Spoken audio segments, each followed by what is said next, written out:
Welcome back to the deep dive. Today we're opening up a file that you usually don't get to see. It's a transition document written by a type rating instructor for pilots moving to the new Airbus A321XLR. The extra long range. Yeah, the one everyone's talking about. Exactly. And you'd think, a new version of a plane, it's like an iPhone upgrade, it gets smoother, easier. But this document, it needs more like a warning label. It really does. And to get why, you have to understand the holy grail of modern aviation, commonality. A common type rating. Right. The whole idea that if you can fly the little A319, you can just walk into this brand new A321XLR, sit down, and everything feels the same. It saves airlines a fortune in training. That's the promise. But the reality, and this briefing is very blunt about it, is that while the cockpit looks identical, the office, as they call it, the machine underneath is fundamentally different. And that's where the danger is. The instructor starts with a very clear point.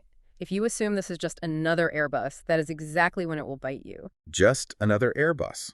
That's the dangerous mindset he flags. He says the switches are in the same place, sure, but the behavior, specifically the aerodynamics and flight control logic just before you touch down, it's distinct. Distinct enough that your muscle memory from the older planes isn't just unhelpful. It's a trap. Exactly. And that makes perfect sense if you just, step back and look at the engineering.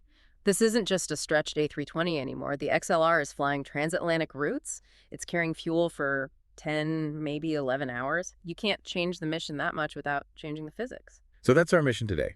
We're going to unpack this document, not just list the changes, but figure out why they happened. We're going to look at the Frankenwing flap design. And the weird lobotomy the flight computer gets at 60 feet. And the speed traps that can fool a veteran captain. It's a fascinating look at the trade-offs you have to make. It really is. What do you give up to get all that extra range? So let's start with the hardware. The briefing points to a major physical difference in the wings, specifically the flaps. Yeah. And honestly, it sounds like they just cobbled parts together. It does look that way, but it's actually a very, very calculated decision. To get it, you have to look at the A321neo. That plane is heavy, it's long. Okay. So to get it off the ground and land it slowly, Airbus used double-slotted flaps, both inboard and outboard. Right, let's just visualize that. A single slot is one gap for air to flow through. Double-slotted means two gaps. Correct. It extends further, creates two channels for airflow. It's like a huge barn door hanging off the wing. Creates a massive amount of lift. And I'm guessing there's a penalty. Oh, yeah. Weight, a lot of it. The rails, the carriages, the jack screws. It's a lot of heavy metal. And on the XLR, weight is the absolute enemy. You're trying to carry fuel for 4,700 nautical miles. Precisely. So the engineers looked at the wing and they realized, the inboard part of the wing, the bit closest to the fuselage, it's thick, it generates a ton of lift all by itself. So they didn't need the heavy-duty stuff there. Yeah. They realized they could replace it with a much lighter, simpler, single-slotted flap, like on the smaller A320. Okay, so single slot on the inside. What about the outside of the wing? Well, the outboard section is thinner. It needs that extra help at low speeds, and it's critical for roll control. So they kept the heavy double-slotted flap on the outside. So it literally is a hybrid. Single slot inboard, double slot outboard. I mean, that sounds unbalanced. It's an aerodynamic compromise. You save weight on the inside to get the range, but you keep the high lift on the outside so you can still land safely. But this is where it starts to affect the pilot. The briefing notes that on the A321neo, when you go to CAN-F full flaps, they deflect to about 34 degrees. Which is a lot of drag. Massive. Yeah. And the result is the nose of the plane, the pitch attitude, sits about 1 degree lower than pilots are used to. And the approach speed is lower too, maybe 5 to 7 knots slower. And 1 degree of pitch might sound tiny, but when you're on final approach, it changes everything. You judge your glide path by where the runway sits in your windshield. So if the nose is lower, the runway is higher up in the glass. Exactly. It creates this visual illusion that you're steeper than you actually are. You might instinctively pull the nose up to fix the picture, and then you bleed off speed you really need. The briefing says, and I'm quoting here, you must anticipate the energy management profile. That sounds like engineer speak for, this thing feels heavy and draggy. It is. It just means the whole energy equation has changed. It decelerates differently. It sits in the air differently. If you try to fly it by the numbers from the old model, you're going to find yourself dragging it in low and slow. So the flaps set the stage. The plane just feels different. But the briefing then says, and this is in bold, the most critical difference for the handling pilot. This is where we get into the software. the flare law. Ah, yes. This is the main event. This is where the safety net disappears. So before we get to the XLR, let's just set the baseline. Airbus is famous for fly-by-wire. The computer is always helping you. Correct. In a standard A320, the computers are constantly smoothing your inputs, masking wind gusts, and this is key, they auto-trim the aircraft. You pull the stick back and let go, the plane just holds that trajectory. It's incredibly stable. And during landing, it helps you there too. Well, yes and no. It does something very clever.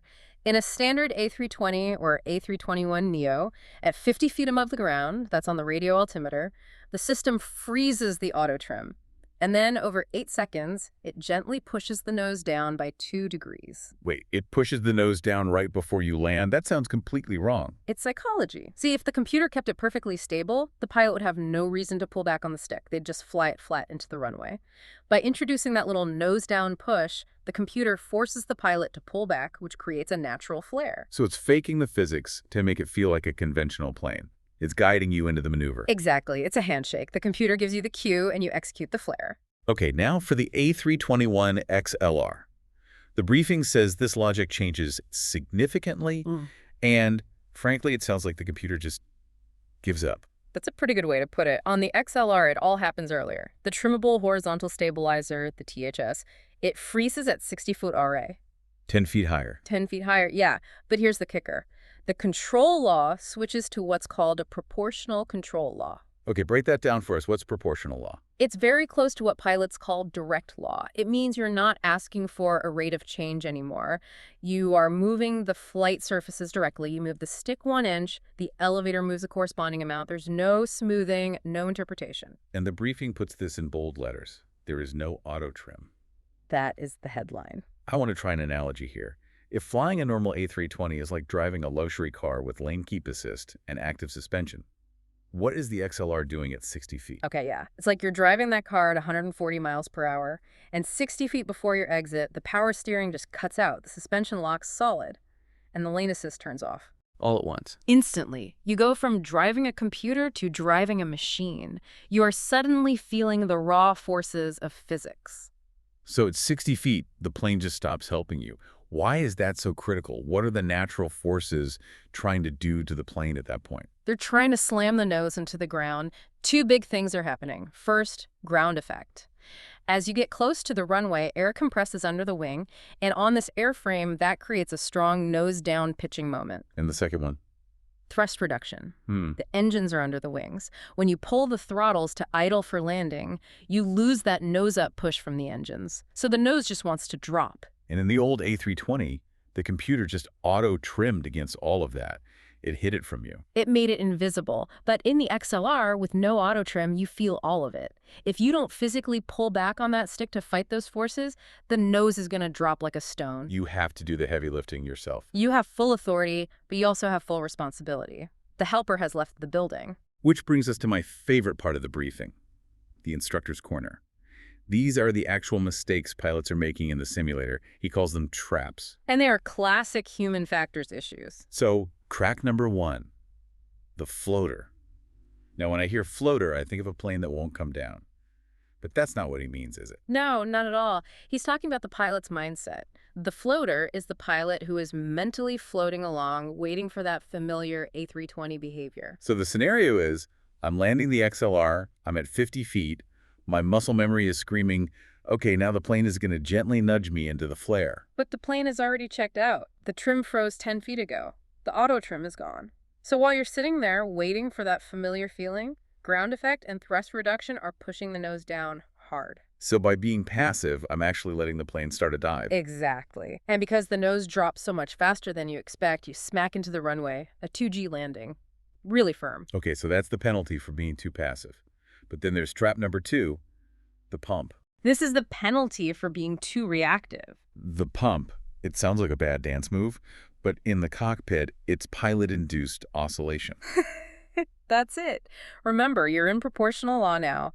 The controls are very sensitive. There's no computer smoothing out your twitchy inputs. So the pilot feels the nose dropping, panics a little, and yanks back on the stick. Right, but because it's so direct, the nose shoots up way too high, so they instinctively push forward to correct. The nose dives, they pull back again. They're chasing the airplane, pumping the stick back and forth. It's a classic feedback loop. You end up fighting the sensitivity of the machine itself. So what's the fix? The instructor's very clear on this. He says, use precise, sustained inputs. Basically, stop twitching. You make a decision, you pull back to set the flare attitude, and you hold it. And his final command is very specific. Do not release back pressure until the nose wheel touches the ground. That's a powerful image. You have to actively hold the nose up. You can't just flare and then relax. Nope. You fly that nose wheel all the way to the tarmac. If you let go at 10 feet, gravity wins. It really hammers home that for those last few seconds, you're not a systems manager anymore. You are a pilot. A pure stick and rudder pilot. Okay, so if the flare wasn't enough, there's another trap in this briefing that I found genuinely scary. It's about speed, specifically when the plane is light. Ah, the speed illusion. This is a very subtle one. So let's talk about VLL-10, lowest selectable speed. On the screen, it's the top of the yellow strip. It basically means don't fly slower than this. Right. It's traditionally a lift limit. It's calculated as 1.23 times the stall speed. It gives you a 23% buffer before the wing stops flying. So the simple rule is speed is life. Stay above the yellow line, you're good. That's the golden rule. The A321neo and XLR have an exception. And the briefing says if you're flying light, say, an empty ferry flight under 57 tons, the definition of that yellow line changes completely. It does. In that specific case, lightweight and full flaps, the VLS on your screen is not based on stall speed.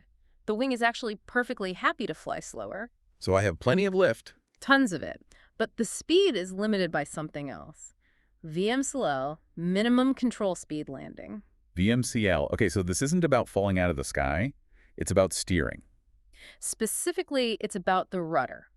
Imagine a go-around. You're coming in to land, you have to abort, and at that exact moment, one engine fails. You've got massive thrust on one side and nothing on the other. The plane wants to yaw violently toward the dead engine. Exactly. And to stop that yaw, you need the rudder. But the rudder is just a little wing. It needs airflow to work. If you're flying too slow, there just isn't enough air moving over the tail for the rudder to counteract that engine. So the computer is setting this minimum speed, not because the wings will stall, but because if you lost an engine, you would physically lose the ability to fly straight. You'd run out of rudder authority. You'd be in a perfectly flying airplane that's slowly, uncontrollably spinning. That is the trap. The pilot thinks, I'm light, I can fly slower, I'll just dip a few knots below the line for a soft landing. And they are backing themselves into a corner they can't steer out of. The briefing warns, do not be surprised if your characteristic speeds look high relative to your weight. That's the computer protecting you from yourself. The system is basically saying, hey, I know you can fly slower, but you can't steer slower. It's fascinating. The limits shift from aerodynamics to control authority. Okay, quickly, there's a mention of the E-rudder. The electronic rudder. Sounds fancy. Is it just removing some cables? It's mostly that, an architectural cleanup. Older planes had cables, pulleys, hydraulics. It was a mechanical system. Heavy and needs a lot of maintenance. And on the XLR, that's gone. The pedals are just sensors now. The signal goes to the flight control computers. The alphabet soup. The ELAs and SECs. Always. But it means things like yaw damping and turn coordination are just lines of code now. It simplifies the mechanics, saves weight. But for the pilot, it feels the same. Totally transparent. But it just reinforces the whole theme of this aircraft. Every single thing has been optimized for weight and range. So we've covered the hybrid flaps, the 60-foot lobotomy, the speed traps. The briefing wraps up with a section called Golden Rules. And the instructor pulls out Golden Rule number 3. Understand the FMA and your automation. The flight mode enunciator. The little text at the top of the screen that tells you what the plane's brain is thinking. And really, it's a plea to not be complacent. The instructor's final warning is, for a technical document, pretty powerful. He says, do not rely on muscle memory from the A320. That's the core message, isn't it? You can't fly this thing on autopilot, literally or metaphorically. He says, at 60-foot RA, the aircraft hands the pitch control entirely to you. Entirely to you. In a fly-by-wire world, that is a heavy phrase. We're so used to the plane protecting us. We talk about automation dependency all the time. The A321 XLR is this amazing case study because for that last split second, it forces you to go back to basics. No smoothing, no auto trim, just you, the stick, and the runway. You have to fly the flare positively and actively, no floating, no pumping, just pure flying. So to bring it all together, the A321 XLR is this marvel of optimization. They've mismatched the flaps, digitized the tail, all to get this incredible range. It's an optimization masterpiece. It lets airlines fly routes that were just impossible with a single-aisle plane before. But the cost of that optimization is complexity for the human in the cockpit. The cost is that the one-size-fits-all philosophy starts to crack. The pilot has to understand why the plane behaves the way it does. You can't just operate it. You have to understand the physics happening underneath the software. That's a great way to put it, the difference between operating a system and flying an airplane. You have to know when the machine is helping you, and you have to know exactly when it decides to let go. And that leads me to the thought I want to leave everyone with. We live in a world where everything is getting more automated. Cars that drive themselves, AI that writes our emails. We get used to the assist. We just assume the safety net is always there. But in the A321XLR, there is a very specific 0.60 feet above the ground, rushing towards concrete at 140 knots, where the computer says, okay, I'm out. It's all you. And it doesn't give you a 5-second countdown. No. So the question is, in a machine that handles almost everything for you, are you ready for that split second where it demands you take full control? Because if you're still waiting for the system to save you, well, you might be in for a very hard arrival. And that lesson applies to a lot more than just aviation. It certainly does. Thank you for walking us through that. My pleasure. And thank you for listening. Keep looking up, stay sharp on the controls, and we'll catch you on the next deep dive.